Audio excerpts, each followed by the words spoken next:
ರಾಜ್ಯದಲ್ಲಿ ಕಾಂಗ್ರೆಸ್ ಸರ್ಕಾರ ಅಸ್ತಿತ್ವಕ್ಕೆ ಬಂದಾಗಿನಿಂದ ಕಳೆದ 3 ವರ್ಷಗಳಲ್ಲಿ ಸಾವಿರಾರು ರೈತರು ಆತ್ಮಹತ್ಯೆ ಮಾಡಿಕೊಂಡಿದ್ದಾರೆ.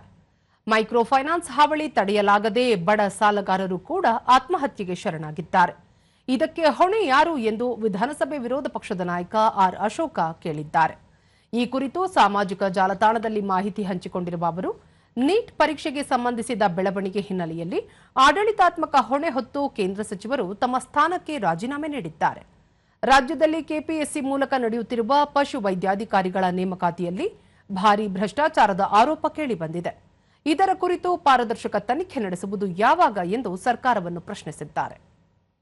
ಐಪಿಎಲ್ ವಿಜಯೋತ್ಸವ ಕಾಲ್ತುಳಿತದ ದುರಂತದಲ್ಲಿ 11 ಮಂದಿ ಸಾವನ್ನಪ್ಪಿದ್ದರು. ಇದಕ್ಕೆ ನೈತಿಕ ಮತ್ತು ಆಡಳಿತಾತ್ಮಕ ಹೊಣೆ ಯಾರು ಹೊರಲಿದ್ದಾರೆ? ನೊಂದ ಕುಟುಂಬಗಳಿಗೆ ನ್ಯಾಯ ಯಾವಾಗ ದೊರೆಯುತ್ತದೆ ಎಂದು ಕೇಳಿದ್ದಾರೆ. ಪ್ರಜಾಪ್ರಭುತ್ವದಲ್ಲಿ ಅಧಿಕಾರ ಎಂದರೆ ಕೇವಲ ಹುದ್ದೆಯಲ್ಲ, ಅದು ಜವಾಬ್ದಾರಿ ಕೂಡ. ತಪ್ಪು ನಡೆದಾಗ ಅಧಿಕಾರಿಗಳ ಮೇಲೆ ಅದನ್ನು ಹೊರಿಸುವ ಬದಲು ತಪ್ಪಿತಸ್ಥರ ವಿರುದ್ಧ ಕಾನೂನು ಕ್ರಮ ಜರುಗಿಸುವ ಮೂಲಕ ಜನರ ವಿಶ್ವಾಸ ಮರುಸ್ಥಾಪಿಸುವ ಕೆಲಸ ನಡೆಯಬೇಕು ಎಂದು ಹೇಳಿದ್ದಾರೆ.